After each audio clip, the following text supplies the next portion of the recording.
be the simplest thing to do. I'll figure it out. So anyway, and I know I hadn't heard from Denville, so what I could do at least is send this out to him also. And if anything, let's see. Yep, yeah, she just come back. Yes, they should be getting with us shortly. So I'll give them a second or two. But what I thought I'd try to do at least is walk through some of, what I've been seeing as we've done this from Zoom to the lectures to the homework, and then have Brianna jump in the same way just to give you some feedback on how it's been working. And just overall, I mean, as far as I'm concerned, it's worked very well. I think you guys are all pros on Zoom, probably better than I was. So, if any of the glitches I had was the initial making sure I got everybody in the breakout rooms and move them back out and that sort of deal. So, once I got that straight, everything went pretty well. And this class is all, very engaged. They, from the beginning, have been extremely engaged. But the only tough thing is, again, between their jobs and life itself, each week will have some of them that can't make it, and so we've been trying to figure that out. Well, we basically got excused. We've given the 2 excused Zooms that they, as long as they let me know, they don't have to worry about making it up. And then, what I've been doing is sending them, if they get beyond that, just send them an additional question that kind of pertains to maybe what the discussion was that night. And then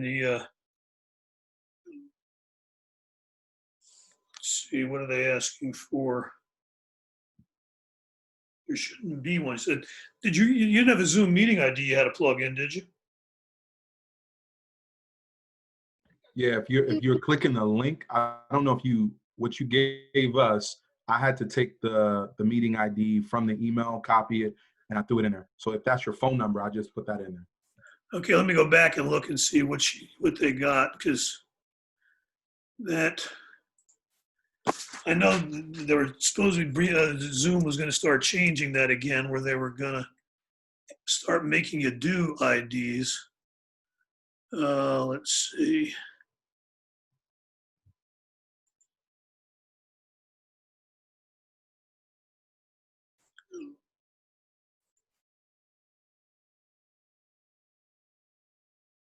She's saying she can't find it in the email. That doesn't make sense. Sorry about this, guys. Yeah, okay, it does list my phone number. That's what's in here, so. Yeah, it didn't ask for a password. I just was able to throw in the phone. Okay. That must be what they are now making us do. Even though, I don't know when that started, because last night for my class, everybody got in. Nobody said they had any difficulties. So, all right. See if that works for them. If that's what you tried and got in, then it should work for them. So, okay, anyway, there's something else while I don't want to waste your time while we're waiting. But, if anything, one thing that James and I had talked about was the weighting of the different things that we have when it comes to the pass-fail part. When you look at my syllabus, I had set it up with, I think everybody got copies of the syllabus that I had used. I set up reading assignments were going to be like 10% of the grade, lectures and videos 15, written assignments 30, Zoom was 15, and then the final exam was going to be 30. Okay, cool. She's just saying she's coming in now. So what we had talked about was potentially reducing the amount of credit for the Zoom meeting. Hey, Brianna. Hey. Okay, glad you made it in. Sorry about that. Sorry, I should have just known it was your phone number. Everyone's phone number is their Zoom number, except for mine. Right. And I think that's something that's just automatically started. I said last night it didn't happen with our class, so I think Tim's in. So anyway, Brianna, all I've said so far, I just started talking about the discussion James and I had yesterday on the weighting of the grading based on reading assignments, lectures, and so forth. And the idea is reducing the emphasis on the Zoom even more.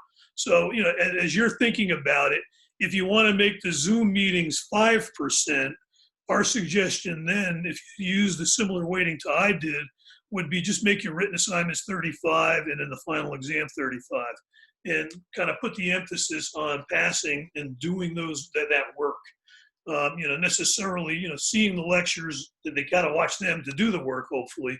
But I think if we put the emphasis there even more, then, that'll help make sure that we get stuff in on time. So, James, anything else on that we wanted? I think that was the main thing, right?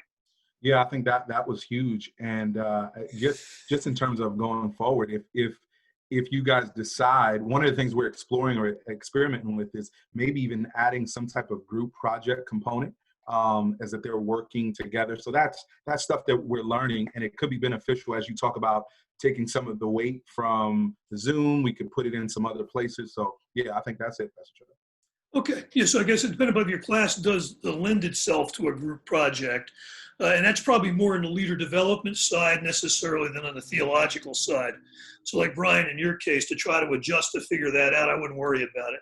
So I think, this may be more as we look at that second tier or the other tier classes that, maybe there is something we could do. I mean, frankly, a couple of things that came up in our class was, we had asked them to do dream napkins off of the Hero Maker book. And some of the dreams these guys came up with were absolutely amazing. And that may be a way of, starting something as a class thing. And then I had them cast vision, and I gave them just this, and you'll like this, Brianna, give me a vision for getting people to be involved in feeding 1,000 homeless people for 90 days. And some of the stuff that came out of that was so amazing.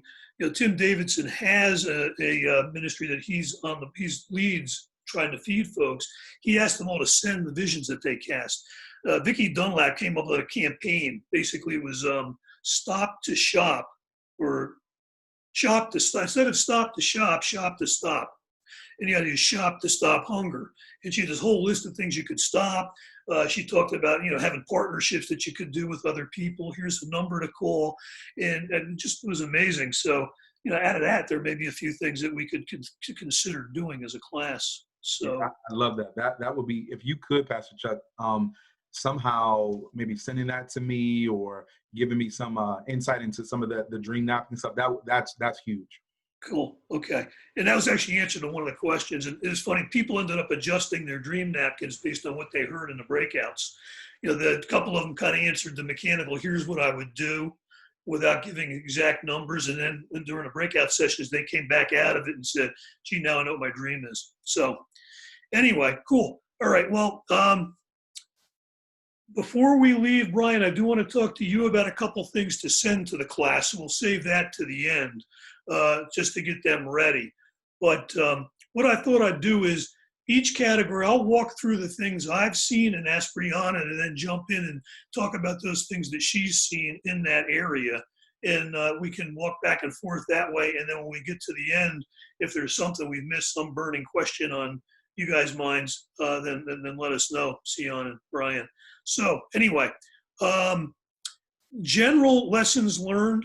To me, it was better to over communicate rather than under communicate with these guys. A lot of them, one, they don't check their email regularly. And so, what I've done is I've been sending an email and then following up with a group text. And then just to make sure they know, hey, go look at your email. And, in this case, we've got like 37 people, I think, right now. I broke it up into 3 group texts because you do, I think, more than 15 somehow, unless it's an iPhone, they're all an iPhone, but they aren't, you can't send it out.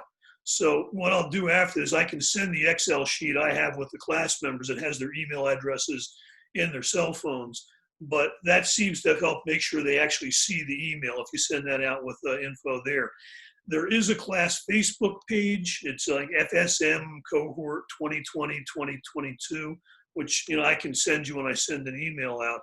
But some of the folks don't have Facebook, and then there's some of them periodically they're fasting or they don't get on there regularly.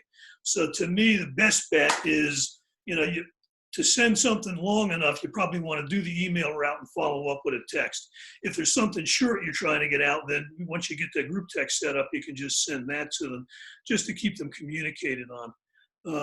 Because for me, particularly what I've been doing is ahead of the Zoom meeting, I remind them of the discussion questions. They may be verbatim from the homework, but they may be a next level up based on this homework you've done. I want you guys to talk about this in relationship to it. So I normally send that out like 2 days ahead, and at least it gets them involved. So any general stuff, Brianna, that you saw in that area? I agree with you, Pastor Chuck. I mean, communication is always trouble when you have a large group. It's always, when you have a diverse group, it's always a challenge. It's like the biggest challenge in our church is communication. So I would say utilize the social media route for those folks that are really into social media. Send a text. I think when I actually asked all the students what was the best way to communicate, and absolutely the majority of them said via text message, not via email. Unfortunately, the WordPress system only allows you to send like large documents or things to the group via email. So I don't know if it's I guess the follow-up with a text message is probably the best case scenario, where you can send a document or a link or something. Although you could, send it via text message. But yeah, it's challenging. And then to reinforce it too verbally. So I think just the more modalities we use, the better off it would be. Do you mind if I back up just 1 second? And I apologize for being late. So I'm so sorry. But the reason why we're changing the Zoom to 5%, could you just explain that? I'm not sure where that came from. And I just wanted to know, was that like a student request, or where did that come from? So that would be me. I think when we sit down, one of the things, just to give you guys some insight. So thinking about the structure of school ministry, we've got now an advisory board that we use, our elder board, and then me being the guy that's kind of disseminating all the information.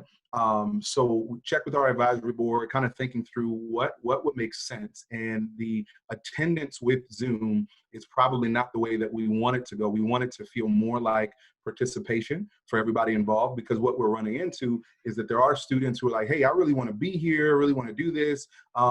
And some of them like, but I don't want to lose this traction here, or lose this traction here. So really the goal is for us to reduce the weight of the Zoom so that it does feel like participation and not necessarily attendance. And this way, when we get some of our grade percentage and some of that other stuff, it'll reflect. Now, when I talk with Pastor Chuck, it's even at 15%, they can still not do any of the Zoom attendance and still actually get, a passing grade. But just in terms of grading and all those other things, just making it simple, reducing it. And again, a lot of this, what I probably would say, Pastor Brianna, is I would say we don't want to make it more than 15%, and we can probably reduce it to 5%. Does that make sense? Okay, I totally get it. So you're redefining participation to be the full picture of you're engaging with the reading, you're engaging with the questions. Yeah, I totally understand what you're talking about now. That's not exactly what I was perceiving before, but now I get it. Thank you. Appreciate that. Awesome. Great question. Story. Okay. And I think this is where, as you communicate with your class to with the class about what you're trying to do, obviously that means we need to make sure that in the lectures they're getting, the gist of what they need to get, and that then the readings and the homework flow off of that. But like I know, Brian, in your case, when it comes to going through the Old Testament, New Testament survey, the time you're going to be spending with them on Zoom is going to be great too, because you're going to be able to give them insight they're not going to get otherwise. So I think the thing we'll probably need to do there, even if if you were to reduce the percentage, would be to let them know, hey, this is, how important the Zoom thing is. You can still pass the class, but the time that you can get to be a part of a live discussion, with you as the professor, with your other classmates, is also something that you shouldn't pass by. I would say yes. That's exactly it, Pastor Chuck. Is that there's a sense of whatever classes we're doing going forward, that there is going to be tremendous value with them being on the Zoom. So much so that we do want to make sure that there is a Zoom meeting every week, right? And so if you can't do that, then we'll have somebody jump in to facilitate it. But we do want to have a Zoom meeting every week.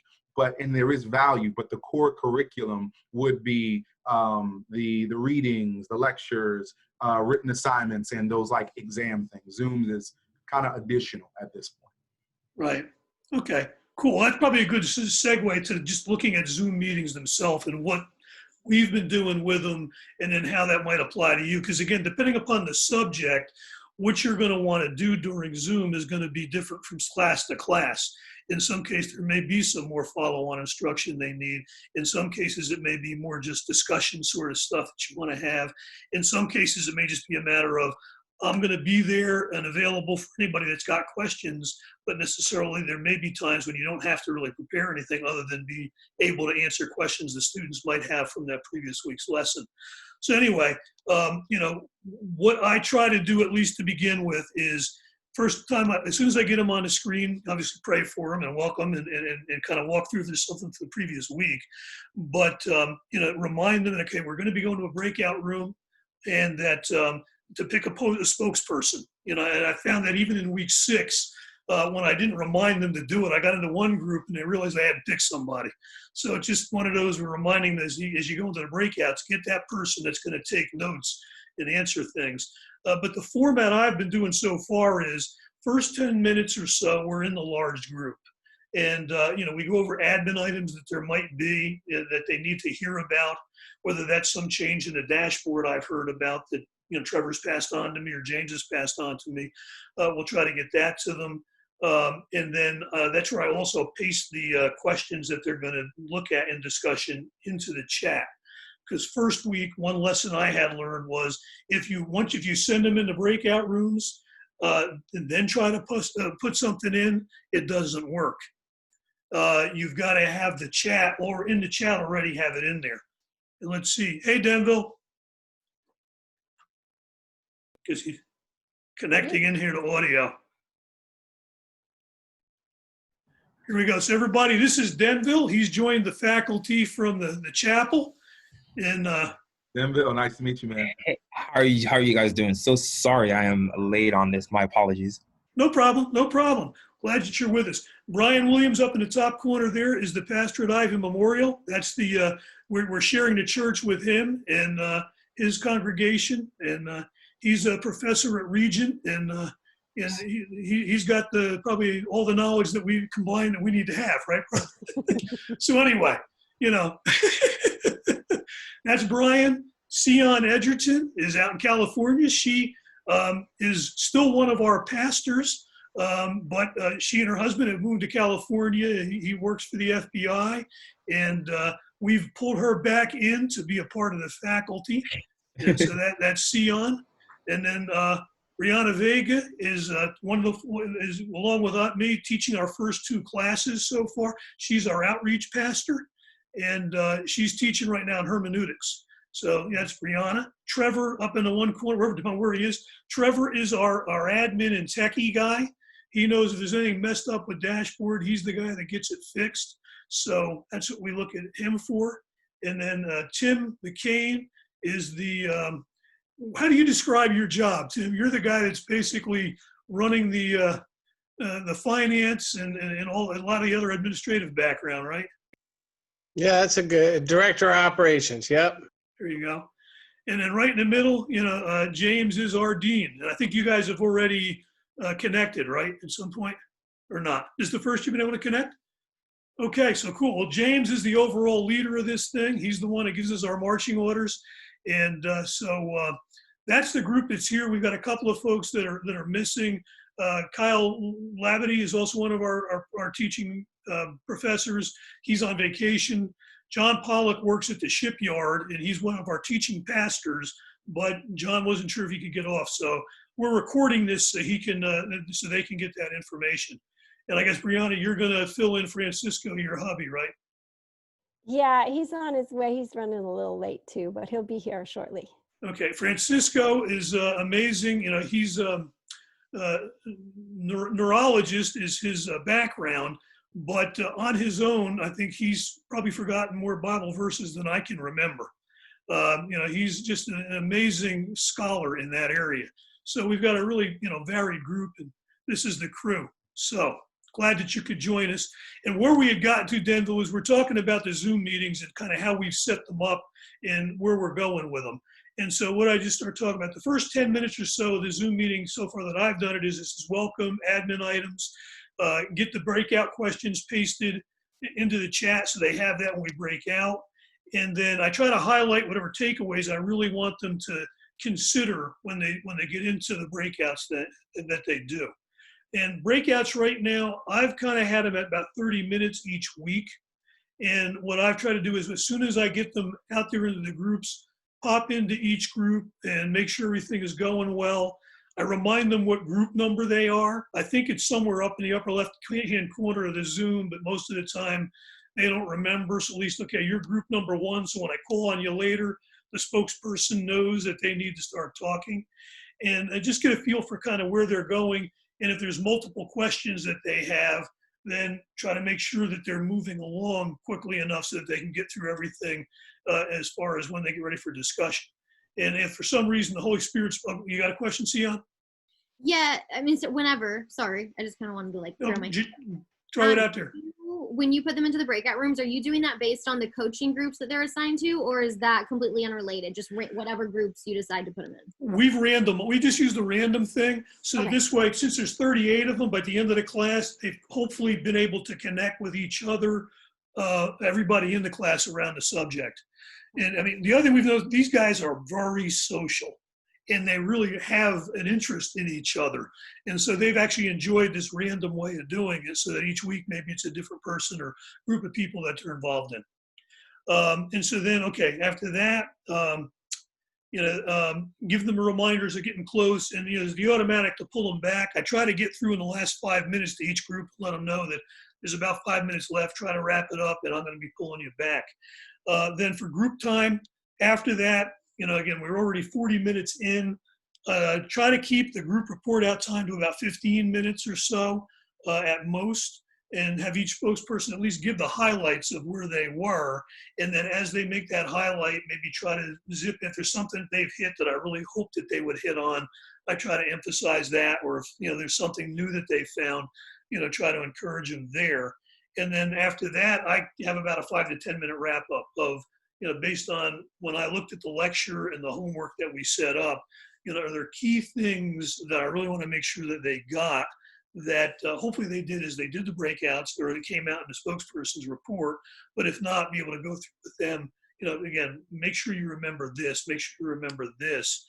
And then in my case, the final exam is going to be a 7 to 10 minute oral presentation where they're going to tell me what the servant leadership of Jesus is and what it'll mean to their leadership. And so I've been reminding them each week of different things that way that they need to be thinking about. And in the last 2 weeks, have been telling them, here's a good outline to use based on how we've been studying the subject. Hopefully they help them get to the point where now they're comfortable and ready to put that together.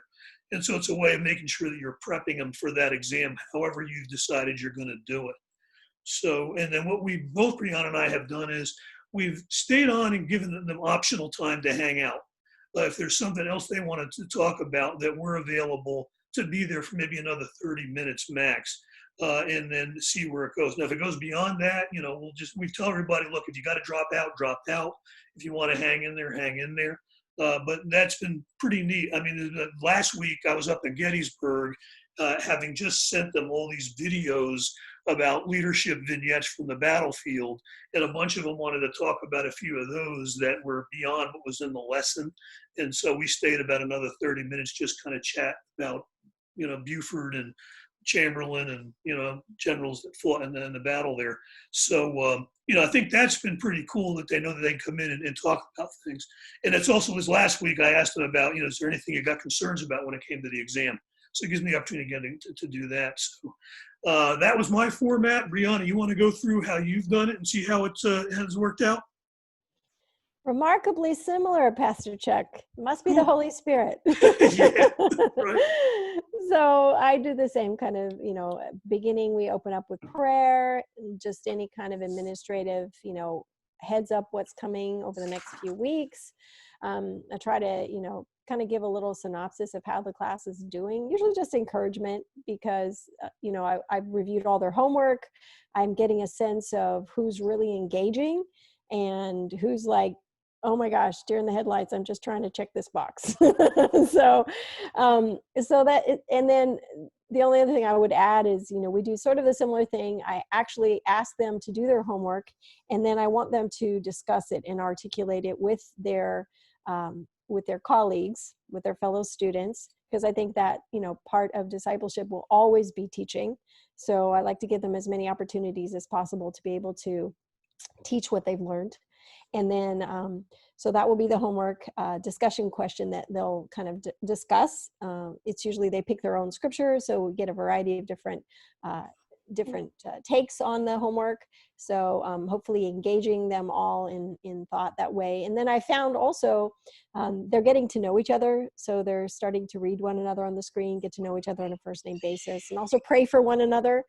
So sometimes they'll have a little side time.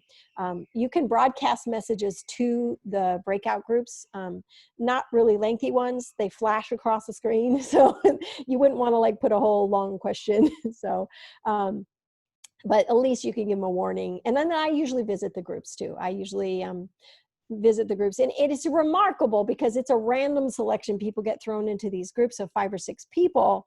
But I have always been able to identify within that group, there's a strong leader in there. There's somebody that I know is a mature believer in that group.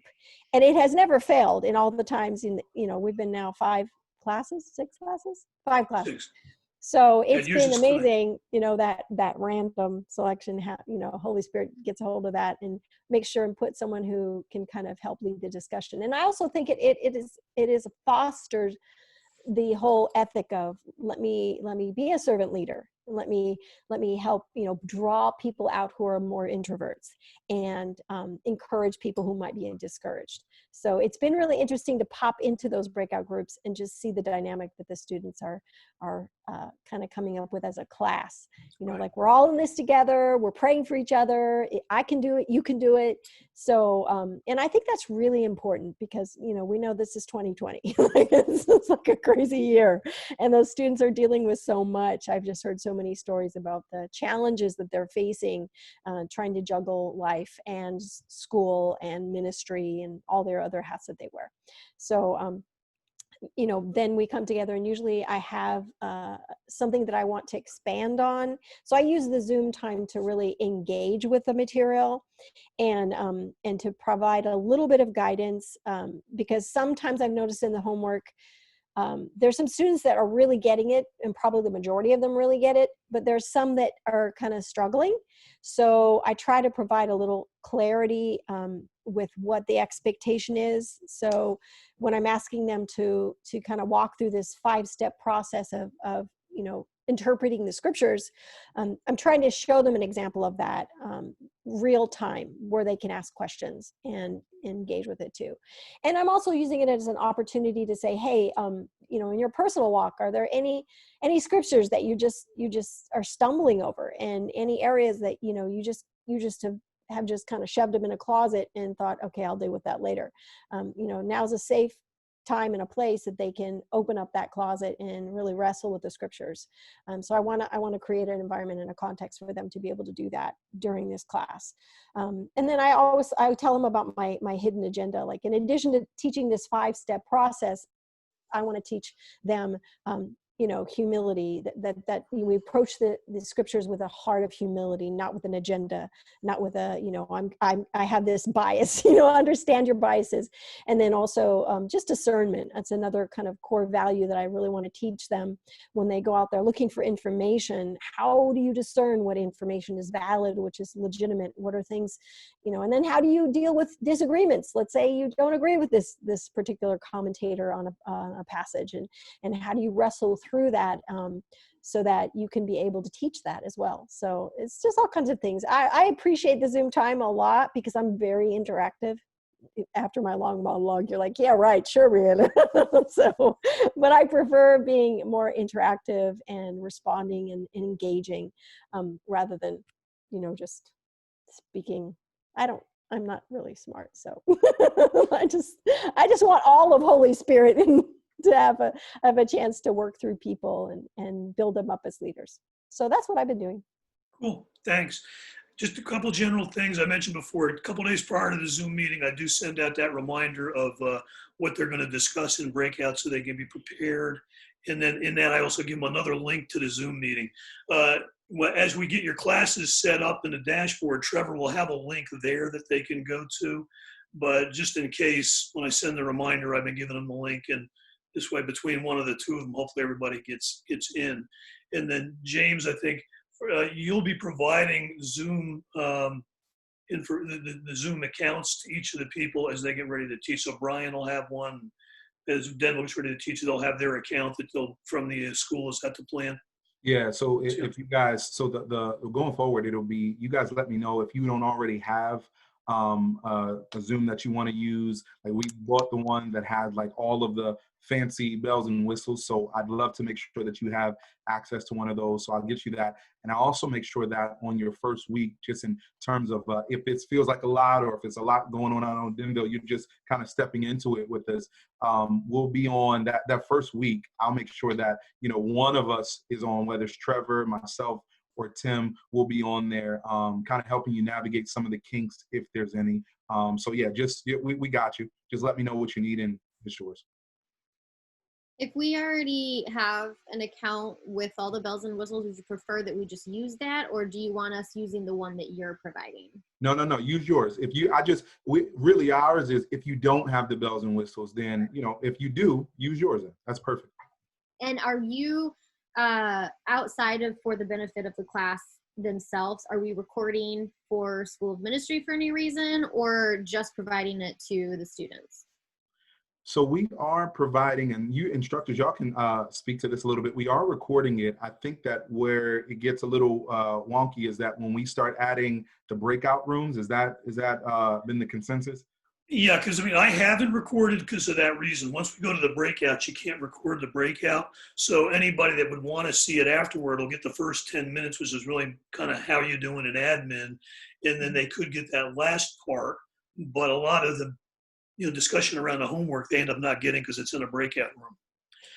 The format that I've been using is, like you mentioned, having like the groups identify a spokesperson, and that spokesperson will summarize, their conclusions as a group, what they discovered, and then we'll share that in the common time. So I don't feel like, at least for the content that I'm using, that it hinders the understanding of what was discussed. And I try to bring something new to that group time, a new application, just looking at a scripture together that they haven't looked at. So it ends up, I do record it, because for those students that aren't able to make it, I want them to be able to at least have the option of seeing what the class went over, and just having another tool.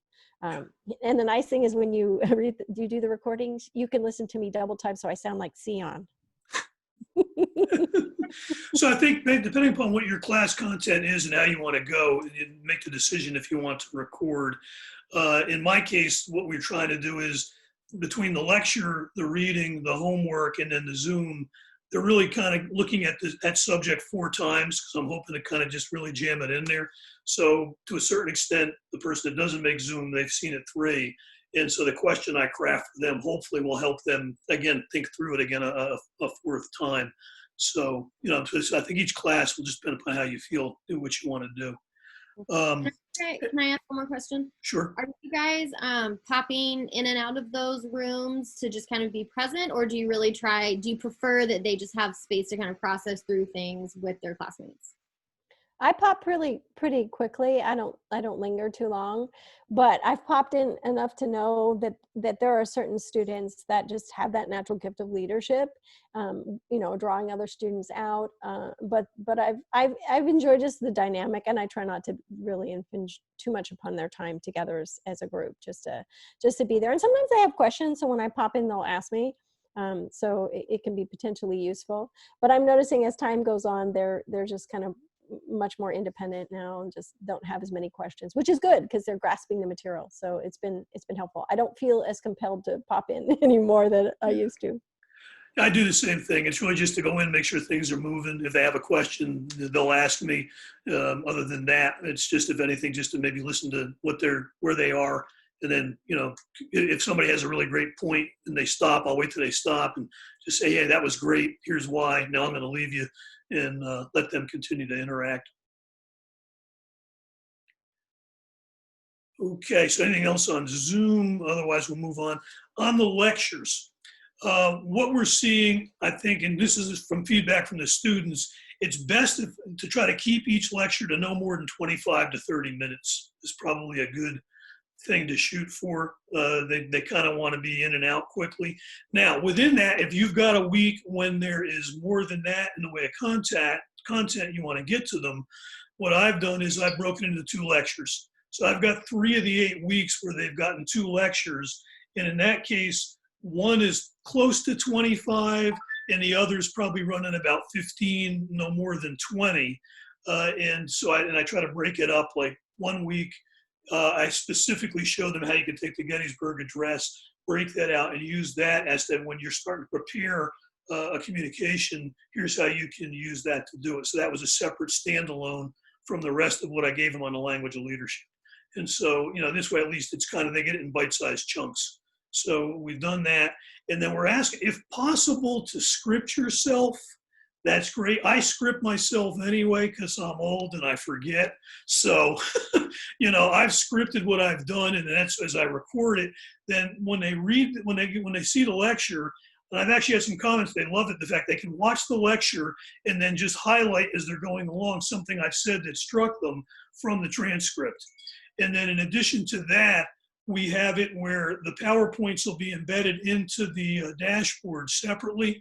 So now as we record, what you end up having to do is tell the folks when to move from slide to slide, because it won't be where you'll have the screen next to you. The first several of ours, we had the screen next to us, and we found out it really wasn't, the screen, it wasn't large enough for them to really see it well. So what we're trying to do now is Eric wants the PowerPoints from you, and then if in the lecture you can tell them when to move from slide to slide, then again they can track that as they're going along. So let's see, that's what anything else on lectures, Brianna, that you want to add? Well, Sion has a question. Oh, sorry. Of course she does. When do I not? So with that in mind, talking about like as you're recording the lectures and notating when for the slides to go up, is that the preferred format?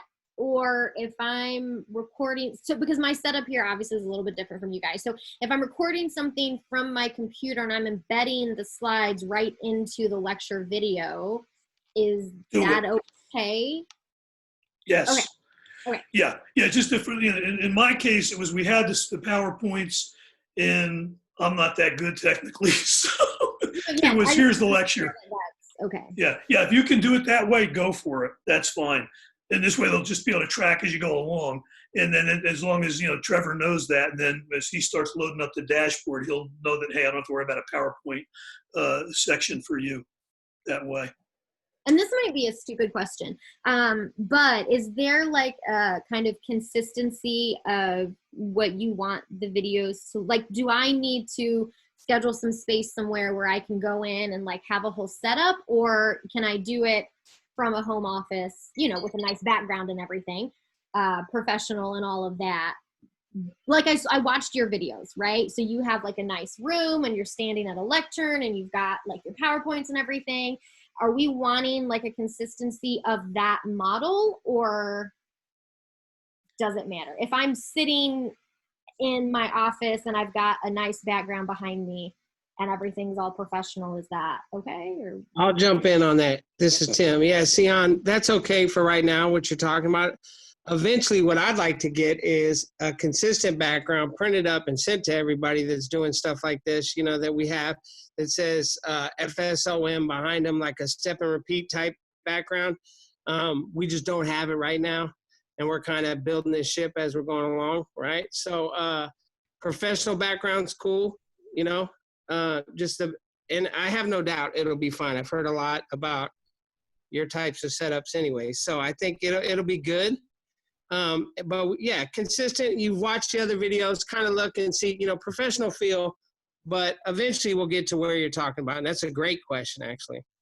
So Don Nichols, who teaches Digging Deeper, has been way into this whole topic, and I'm going to I'll forward an email. He found some software that can put together a pretty professional looking background. It's very fancy, although it's free, it's open source. So, you know, you may want to consider using that, especially since it's free.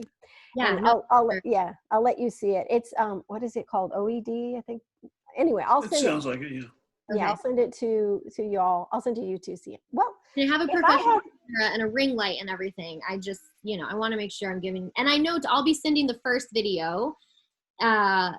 And then if we need to completely like redo anything, you just tell me and we'll redo that moving forward. And Eric can be our quality control on that when you send it to him. And I mean, to be honest, you know, I got my seminary degree online from Dallas Seminary. It was just supposed to be one of the better ones in the country. And frankly, they had a camera in the background that was trained on the professor, and that's what you saw.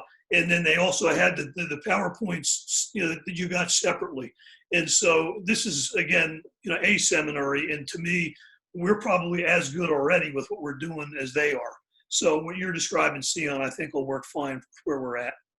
It's going to be Karis Bible College. That's where I got mine. So it'll definitely be better than Karis. Right. And like I said, you probably already beat Dallas, what you're describing to me. So the main thing is what you're communicating. You know, if there's no cats and dogs running around the background or kids jumping around, you know, then we're good. You know, what you've got right now, if you're teaching, you know, a good lesson is going to work. So, okay. Anything else on the lectures that anybody would want to ask? I actually use some additional supplementary videos from teachers that are much better than I am. So I just go ahead and post the links to those videos. And I've got some very positive feedback from the students. I don't blame them. I would like Tim Mackey from the Bible Project much better than me. So he's a really good teacher. So, you know, it's a class on how to read the Bible, you know, it's really fun to be able to offer them some supplementary material. And I know Chuck has too. He's used some supplementary videos as well.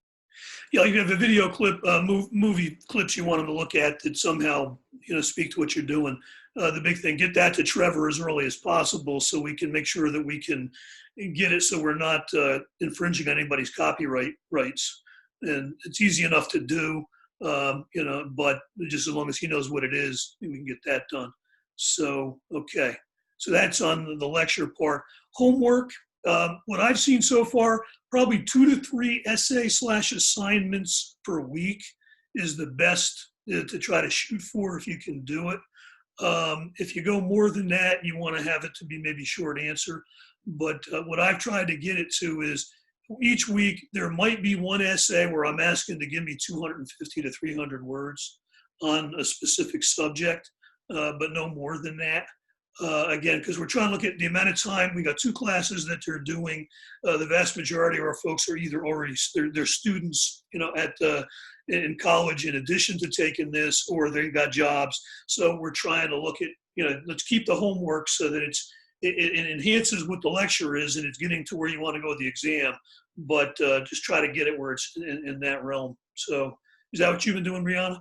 Yes, and I have to say that I have learned a lesson to be very clear about communicating my expectations, because there are some like A++ students, the one that sit at the very front of the room and just like totally engaged, and they will write 3 pages when you expected or thought this was going to be like a short answer question. So I have learned to then retrospectively go back and really be clear about my expectations of what the answer should entail, because otherwise they can go crazy and they will, and there's all that effort, and I don't want them to feel burnt out at the end for things that I really didn't expect them to do. So if you just really like imagine you were on the receiving end of that question and be clear about your expectations for how you expect their answers to be, you know, whether it's limited to 1 page or a short paragraph, depending on what the question is. So Yeah, it's a great point. I mean, I know there's a few I'm going to change just based on the misunderstandings that happened.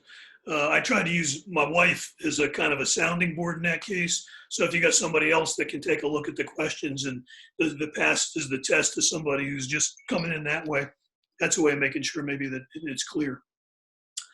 Francisco, good to see you, brother. wait, I didn't get the memo. Your bride will do the Vulcan mind meld later and you'll have everything you need. I'm going to invoke the one flesh clause. So she got it, I got it. All right. Okay, so that's homework on readings. What we've tried to do, I think, is spread them out as much as possible so that the workload isn't too heavy up front on each week when it comes to that. I had 3 books that I used as course texts, but one, In the Name of Jesus, is a very small, short book. It's got a lot of power in it, but it's a short one. And then Coleman's Master Plan of Evangelism, which has also got a lot in it, but it's, brief and bright, and they can get through it pretty quickly. And then Hero Maker, I ended up just having to do the first 9 chapters. The rest of it is really for another class. So I think, and with that, what I had them do was, there was one book, In the Name of Jesus, they read to begin with. Then they went to the Coleman book, and then they went to the Hero Maker book, and that seemed to help them spread it out.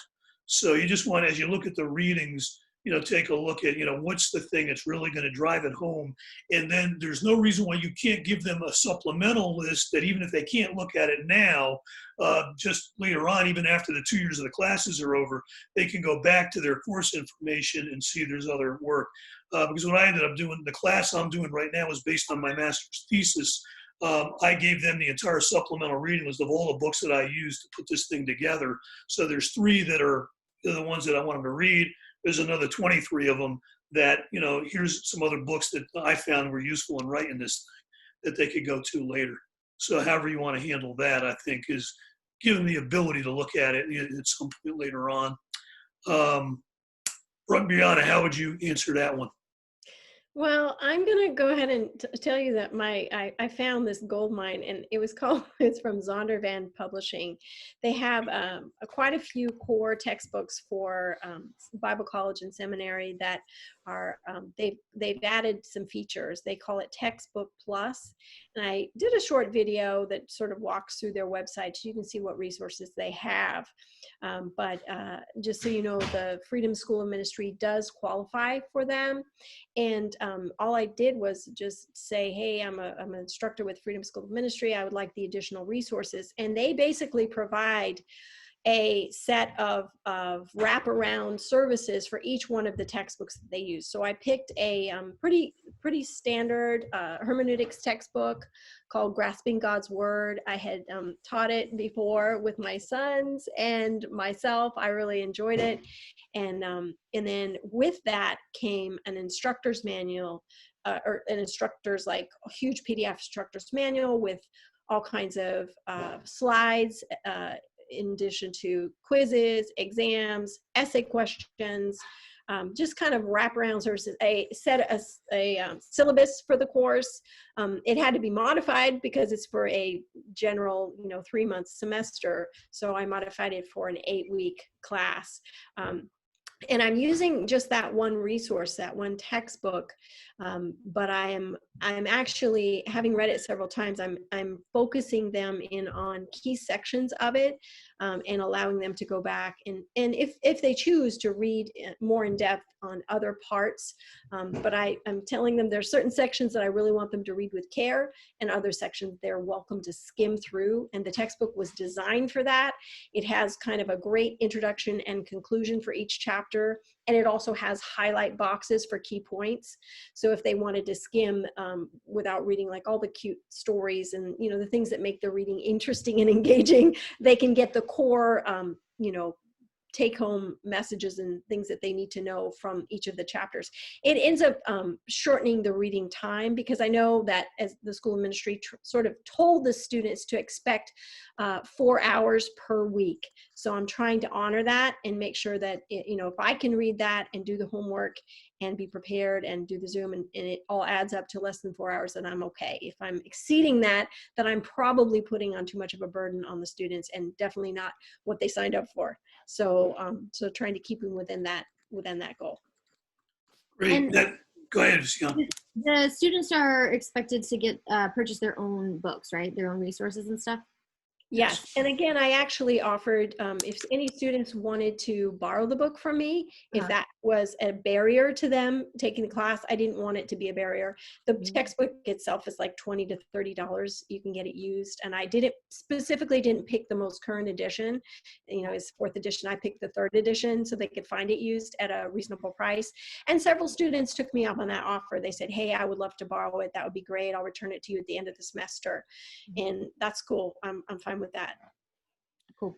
Yeah, so doing a little research, I know I did that, like luckily with between now and Master Plan, they're older books, so you can get a lot of those used pretty cheap. So I think for the 3 books I had, we figured out they could get the 3 of them for like under $12 based on just going to this thrift books site that Tim McCain had found and Amazon itself. So, and I guess, yeah, overall, I think Brianna just hit on it. We're shooting to try to be 4, maybe 5 hours per class of work at most, because that would then be like about 8 to 10 hours during the week that they're working on school and ministry stuff. I know John has one course. He may need more like 6 hours to get it. So, okay, if we have to, we'll go for that.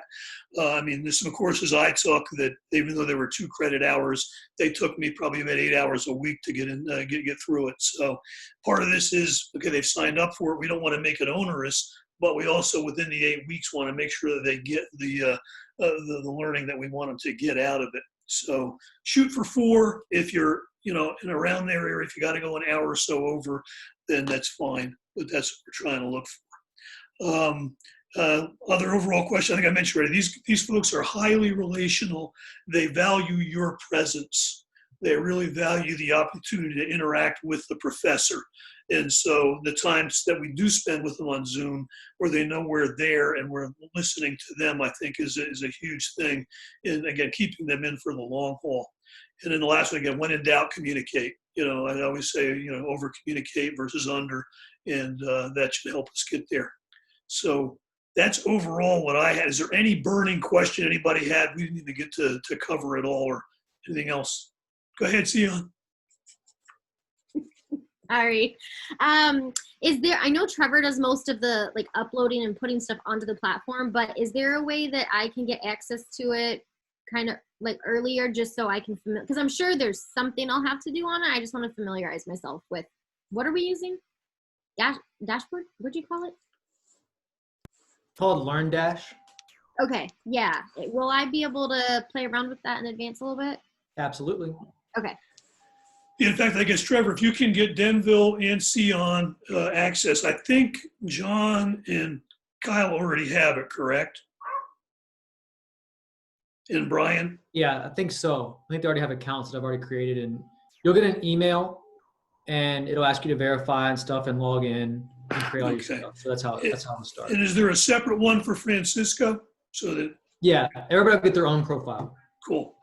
Okay, good. Yeah, and your class will be on your profile, so you can actually see what the students are seeing. And I found that to be kind of helpful. By the time I, finish recording everything, and then we go back to week 1, by the time we're week 6 again, I'm like, what did I say now? Same thing. Yeah. So I've been actually looking at them again to make sure that when I sit down and Zoom with them, I'm on the same page with them. And they're, just a comment on the class, as Chuck did, they're a wonderfully diverse group in every way, and it is just so cool to hang out with them, just spiritually, age-wise, backgrounds. It's just a wonderfully diverse group, and so it makes for really a rich environment to study. Cool. Anything else? And I'll go just ahead. say, I'm just really, and let me hear, I just want you guys to hear that I think you guys are doing a phenomenal job. Pastor Chuck, Pastor Brianna, so far, every time I've talked with students and every time I've heard anything, it's always been good feedback. So I just appreciate you guys. And I'm excited about everybody else. Pastor Brian, you are, everybody's like, we're just kind of, like we have so much anticipation that it's going to be amazing. So Denville, I'm looking forward to you. Francisco, I think that just to let you guys know, Francisco and Denville, there's been like this thing out that you guys may have the most boring content. If it could be boring, but because of your accents, everybody is going to be listening. Like, I'm just telling you straight up. And so, and then, and Sion, I just think, obviously my hour with you before wasn't enough. And the students are they're in for a treat. So thank you guys for everything that you're putting in. Thank you. So you're saying I should develop an accent? That's what you need. That's what we need. Yeah. Well, the New Jersey accent teaching leadership, there's something wrong there, but I'll leave that alone. Anyway, cool. Well, a couple things I can say. I definitely, Brian, want to get to you. What we found will work in the next week. If you and Kyle, and I'll have to get Kyle separately on this, can send out your course syllabus to the class, and within that, maybe in an email, go through if there's anything you want to say to let them, to prep them up, specifically about course text you want them to get. What I'll do is, I think you may already have my syllabus. If not, you do have that. Okay. What I'll do is I'll forward you the email that I sent to the class to begin with, and just, it gives you kind of what I did. And this is a kind of an overall intro, but at least let them know here's what was expected. So at least that gives you an idea of what I sent there. And then I'll also send you the Excel sheet that I have that has the names, email addresses, and cell phone stuff, so that you can have that. And I'll do the same with Kyle. And I would say if by early next week you can send that out. They're already asking, what are the books? Where can I buy them? That sort of thing. So if you can do that, then this way they'll be prepped and ready, and hopefully have the books, in their hand, if not already read, to some level by the time class starts for you in November. Okay, I think that covers the waterfront, and we were actually right at 5 o'clock, so it's not bad. James, could you pray us out, and we'll declare victory on this? Yeah, let's do it. Father, thank you so much that you saw this before we did. And Lord, you know exactly what you're doing. So we trust you that we would listen to your spirit as you are leading us into unforced rhythms of grace. I just pray for each one of our students as we get an opportunity to pour into them and just share your love with them. I'm just excited for the future, excited for what you're doing. Stir us up, encourage us in the process. In Jesus' name I pray. Amen. Amen. Thank you, guys. Any questions, shoot them to me, and we'll keep working away. Thanks, God Pastor bless. Chuck. Thank you. Thanks, Thank you. guys. See ya. Hey, Bye, Denver, y'all. did you get Trevor's text about Yeah, the email? Okay. Yeah, I got it. Yep. Thank All you. right. See you guys. See ya.